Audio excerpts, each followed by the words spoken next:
معقول الباستا اللي بياكلوها الإيطاليين جاية من سوريا؟ وشو علاقة هالشي بيوم القيامة؟ القصة تبدأ من القمح السوري الذي يتميز بصلابته وغناه بالبروتين، مما يجعله من أفضل الأنواع في العالم ومثاليا لصناعة المعكرونة.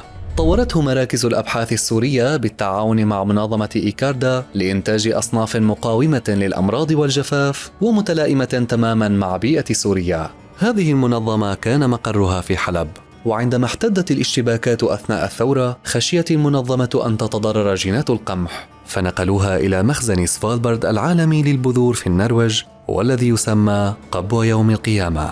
أكثر من ربع الأراضي الزراعية في سوريا يلمع فيها الذهب الأصفر، محصول استراتيجي يصل ل4 مليون طن سنوياً، أي اكتفاء ذاتي ل5 أعوام متتالية. كنا نغطي كامل احتياج الأردن ونصدر لمصر وتونس وأوروبا وتحديداً إيطاليا مشان عمو ألفريدو ياكل باستا. لكن نظام الاحتلال الأسدي حولنا إلى دولة مستوردة بعد أن تدهورت زراعة القمح نتيجة الحرب التي شنها على شعبه إلى جانب الجفاف الحاصل. وبعد التحرير عنا أمل ترجع تتحسن، بس السؤال شو لازم يقول الإيطالي لسوريا كل ما ياكل لقمة باستا؟